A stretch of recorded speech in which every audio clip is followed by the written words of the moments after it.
Winn Darden is a business manager for Lumiflon Fluoropolymer Resins for the Americas. Ultra-Weatherable Fluoropolymer Bridge Coatings. What I'm going to talk about today, paints that are involved with technology that was developed in Japan that moving toward a 100-year bridge coating system. First, talk about coatings in general. In the 1970s and 80s, the three-coat system using zinc-rich primers, usually an epoxy middle coat and a polyurethane top coat, became popular.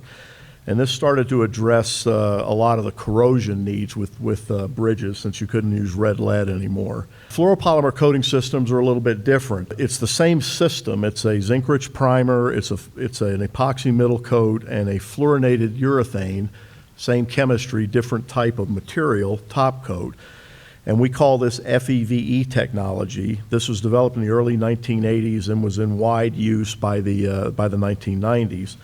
And the advantage of these FEVE coatings is they withstand UV exposure for 2 to 3 times longer than a standard polyurethane. So what do these give you? Well, they give you excellent weatherability. These can be shop or field applied. You can use these in the field or for new construction. They use standard painting equipment and application methods. There's no special equipment like plurocomponent or anything like that required. The products can be formulated to meet all air quality regulations, including Southern California's 100 gram per liter for industrial maintenance coatings. They have very good gloss and color retention, good resistance to chalking, good chemical resistance, and solvent resistance for graffiti removal. What are these materials? Well, we call these FEVE because that's the name of the materials that we use to make the polymer. When you make this polymer, you get this regularly alternating polymer structure. That's what gives you the weatherability. Most people for fluoropolymers can think of Teflon, right? Nothing damages Teflon. You can heat it up, you can burn the pan, everything slides off Teflon, right? The problem with Teflon is to use it in a coating is very difficult. You have to melt it, which means you got to heat things up to about 250 degrees C, which in the field can be a problem. You really don't want to handle materials like that. What the other functionality does is it allows us to make these materials compatible with water or soluble in solvents. That means it can be used in a field-applied coating. If you think of a house paint for the water-based materials, we can make these materials into products like that. What we typically do for coatings, we run a couple of different kind of weathering tests. We run accelerated weathering tests.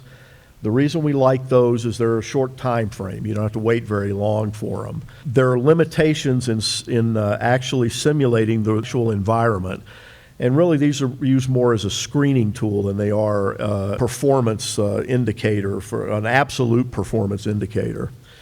Real-time weathering, of course, will give you very accurate results, but it's very time-consuming. We typically use South Florida because of the corrosive conditions down there and the sunlight down there. It can be 20 years or 25 years before you start to see any damage on these type of materials. Usually use some combination of these two different types of tests. So this is an accelerated weathering. We call this a QUV weatherometer, and we measure gloss retention as a proxy for degradation of the coating. And the reason we do that is it's easy to measure. There's a piece of equipment you can use or a gauge you can use where you can go out and in the field you can very easily measure gloss retention. The higher the gloss retention, generally the less degradation there is in a coating. So that's what you're really looking for. And if you can see that fluorinated or FEVE product, you have very little loss of gloss over time. With the polysiloxane or an acrylic urethane, you see that they lose gloss starting rather rapidly. Another accelerated weathering test is called IMAQUA. If we go back to this test, the problem with this test, the light that you expose this to is only one wavelength. And sunlight is made up of multiple wavelengths over a broad range. So while this will give you some indication of the performance of the coating, it's not really going to duplicate what you have outside when you have something out in sunlight. And that's what we're trying to do with IMAQUA. With this particular test, what they do is they put panels in a chamber where they use mirrors to reflect natural sunlight onto the panels. And then they measure the amount of energy that the panels are exposed to over usually about a year. So you're exposing these coatings now to the full wavelength of light from the sun. So that's the advantage of it. One of the downsides of it is you tend to generate heat with those mirrors, and you have to be very careful because you want to, that may be useful, but you don't want to overheat it that might skew the test results. Again, measure gloss retention on this, but we look at energy, in this case megajoules per square meter, rather than looking at the number of hours that it's exposed. And again, you see the very low gloss loss by the fluorinated material. This is just a photomicrograph before and after exposure. If you look at the one on the left-hand side, look on the far right, that's the alkyd. In the top row of pictures, the fuzzy material, fuzzy-looking stuff is the polymer. If you look at the lower picture on that right-hand side under the alkyd, what you're seeing, there's pigment. These are white coatings. If you look at that, you see there's holes in there, and you don't see very much fuzziness in there. What that means is the coating has been destroyed, basically. All you've got left is pigment. Well, that's not going to do much for you as far as weatherability goes. What you see in the left-hand side is you see the fluoropolymers tend to keep more of the polymer structure over that period of time than the other coating types do. Real-time exposure, this gets back to South Florida. Again, we look at gloss retention. This is really just two different, one is a clear coat and one is a pigmented coat. And you can see they have good gloss retention after 10 years in South Florida. In Japan, where these materials are made, Okinawa is kind of their Florida. And again, what you're looking at here is you're just looking at a typical exposure of 12 years on Okinawa with good gloss retention. Testing from an offshore platform, what they do is they put panels, coated panels on this platform. It's offshore in a bay south of Tokyo. If you have, for example, a coating that you're going to include in say, in tidal exposure, well, you'd strap it to the legs of this thing, and as the tide goes up and down, it wets it, dries out, wets it, dries out. Or you can put them on the top surface of it, and they use this new alloys and things like that as well to test corrosion resistance. Basically, after about 12 or 13 years, that 1 mil thick urethane coating is gone. So it's lost 25 microns. The complete thickness of the coating is gone. Whereas that fluorinated urethane has about 21 microns of the original thickness left. What that means is that coating is not degrading very quickly, so the appearance is going to remain good, and it's going to continue to help you with the corrosion resistance of the coating. This is a chalking test, and the same thing. This is run on that offshore platform. 10 is no chalking, 0 is completely chalked, and all chalking that's just polymer degradation products that you're degrading the polymer. It forms a nice white or colored material. You can wipe your fingers on it, and if it's a red bridge, it'll come up looking red on your fingers. That's just the polymer degrading over time. Again, what you want here is that you want no chalking, because that indicates that the coating is not degrading over time. But what you're really interested in on a steel bridge is corrosion resistance. That's really why you're painting them. Primary corrosion resistance is really provided by a zinc-rich primer.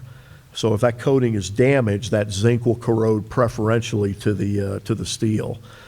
The top coat helps serve to keep corrosion initiators like chloride and oxygen and water from reaching the metal surface. And because of their long-term durability, these FEVE coatings provide better corrosion protection than standard materials. Kind of a visual thing where you look at, this is about 2,000 hours in a salt fog test. And what you can see is there's more rust in the scribe on the polysiloxanes on the left, and then the FEVE on the right. Same thing here with a polyurethane. You see a little less in the scribe like that. We also run cyclic prohesion. This is kind of displacing the salt fog test. People feel like it tends to duplicate reality readily than the other test does. We ran it on a 2-coat system where we had a zinc-rich primer and just a top coat over that, and then on a 3-coat system. And the bottom line is, what you can see is that you get very good gloss retention in both tables with the FEVE, or the fluoropolymer coating, fluorourethane we call it here. And what you also get is adequate corrosion protection, or good corrosion protection. You usually want something that's going to maximum scribe creep around 8 or lower, and then on average scribe creep, I think you want about 4 or lower. So All of the coatings seem to work reasonably well, but the FEVE tends to outperform them. Another test called EIS, Electrochemical Impedance Spectroscopy. What this does is sets up a corrosion cell measuring the movement of corrosion initiators, chloride, through a coating system. In this particular test, what they've done is they've run impedance at time 0, that's on the left-hand side of the chart, and then they put it into a sunshine weatherometer, which is just another accelerated testing method. And then they put it in the salt fog test. There's also a UV exposure element of that as well.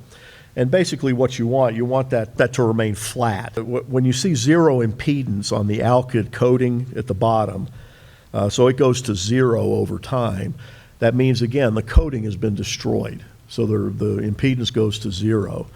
And the chlorinated rubber and the polyurethane are adequate, but they're not great. But you can see there's very little change in EIS for the FEVE material. For a few specifications, just real quickly, this is a Japanese specification.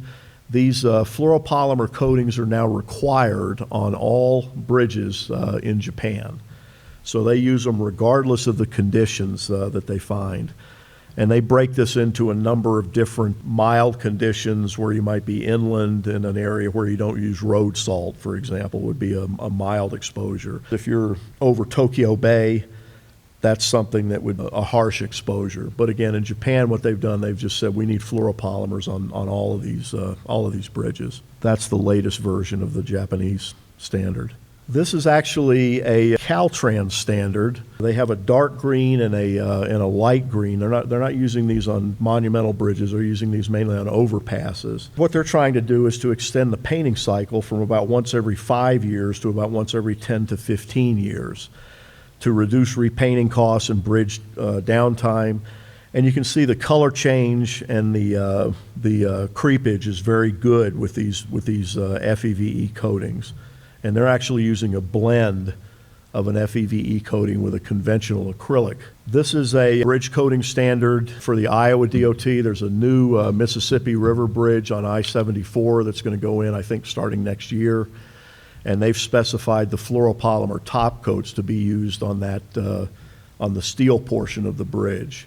I think it's got an arch that's going to be made of steel.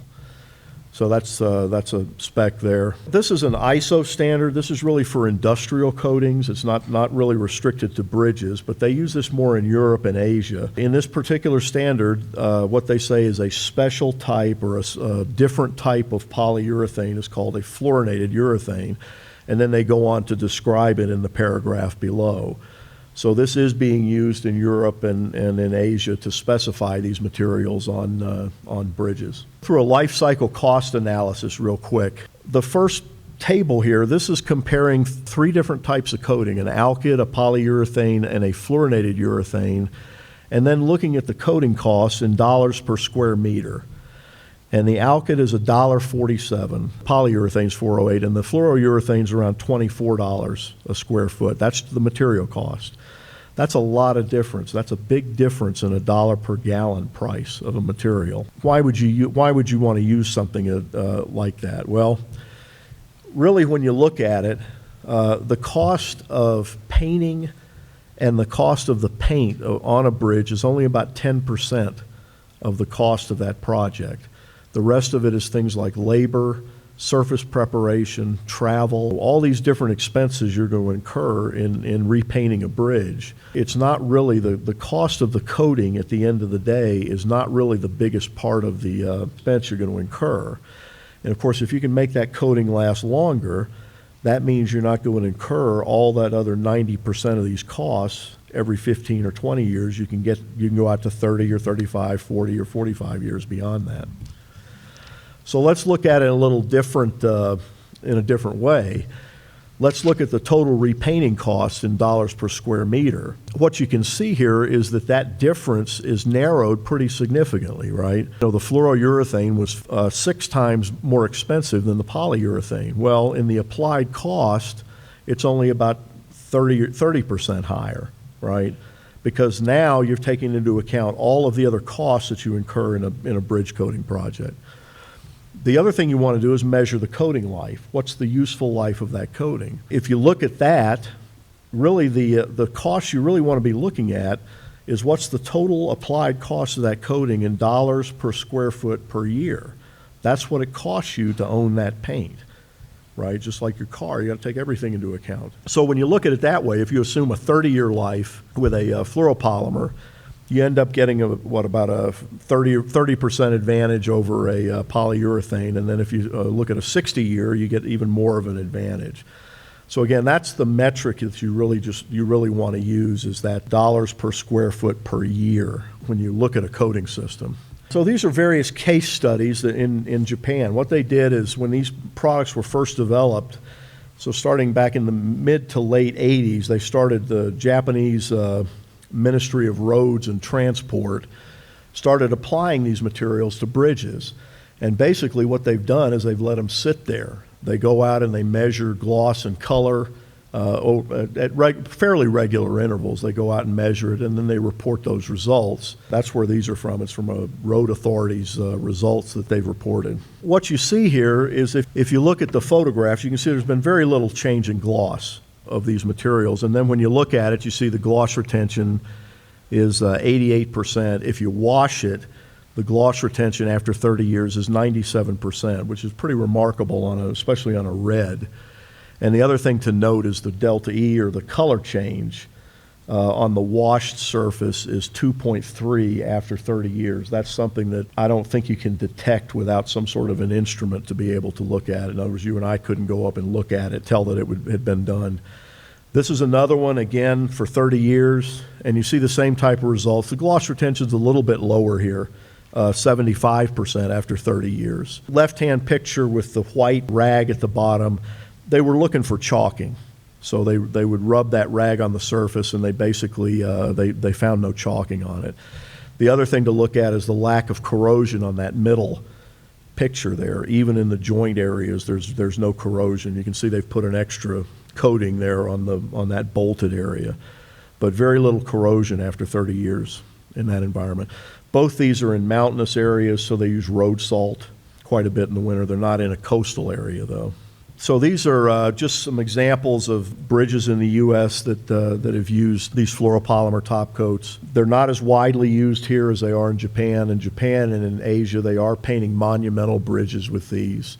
Akashi Straits Bridge in Japan is I think it's still the world's longest suspension bridge. That was constructed about 21 years ago, and it was painted 21 years ago. The life of that bridge is estimated at 120 years. And they want to repaint it one time. So they want that coating to last for 60 years before they repaint it. So bottom line is, what you've got here is based on real life and accelerated testing. These fluoropolymer top coats offer good weathering, outstanding weathering, and good corrosion resistance. The expected life of these coatings, again, depending on environment, is 30 to 60 years. Which is really as close as you're going to get to a 100-year coating, which is what a lot of the agencies are trying to look at now. These can be applied in the shop and field. There are substantial life cycle cost advantages. There are environmental advantages to this, less waste, less, if you want CO2 emissions. You don't have to shut the bridge down as often.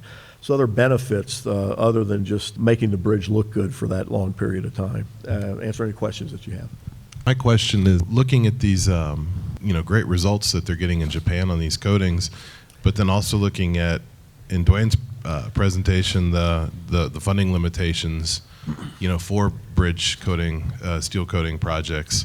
I just wonder if anyone, if you or anyone else in the room has done any type of life cycle cost analysis for populations of bridges, with alternative one spending the dollars on something like this on, say, one bridge or two bridges, and letting other bridges rust and replace, like you mentioned, or continuing on with the same methodology of using a cheaper coating system and getting a less amount of service life out of it, and moving forward like that. I just wonder if anyone's had that experience. Yeah, we haven't looked at it over multiple bridges like that, but I know the answer to the question is, of course you want to repaint it with this. You don't want it to rust. And no, we've looked at individual cases like that, And they have probably a dozen bridges in Japan that they've looked at. Sometimes they paint half of one with the fluoropolymer and then the other half with a conventional coating, and they'd look at them and see how they weathered over time. I was wondering if you have to have more aggressive prep work, or do they do anything different? And then what about failures? Every one of these, why do we have failures with this system? Does every one of them work? I think as my experience with coatings in general has been, because I've been on both sides. By the way, we don't make a coating. We just make the raw material that goes into the coating. I've also sold coatings. And really, most of the failures, in my opinion, my experience, have been application errors. There have been some issues here where these things have lost gloss more quickly than they should have. Fortunately, I think they were on lighter gray type bridges where you don't really see that. And I think there was something going on in the chemistry of the conditions in the particular area that led to that happen. But I haven't heard of anything where, the bridge has collapsed or they're having to prematurely paint the bridge. And are they aggressively trying to remove salts? They do. They use the chlorid type salt removal over there. And generally they go down to bare metal. They don't generally overcoat. They tend to, when they repaint the bridge, they tend to blast to bare metal. Again, they want to get that 50 years out of the bridge.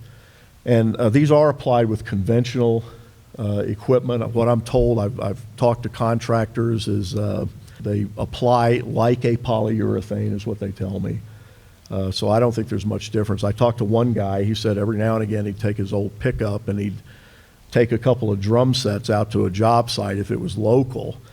And he said if someone stole his truck, they dump the paint under a bridge somewhere, and just leave it, not realizing the paint's worth more than the truck is. That's really the only thing. And a lot of people in the U.S. use qualified applicators. They don't let any, they're going to train very carefully, because if you screw it up, it's a bigger deal with this than it is with a standard coating. Thank you, guys. I appreciate it.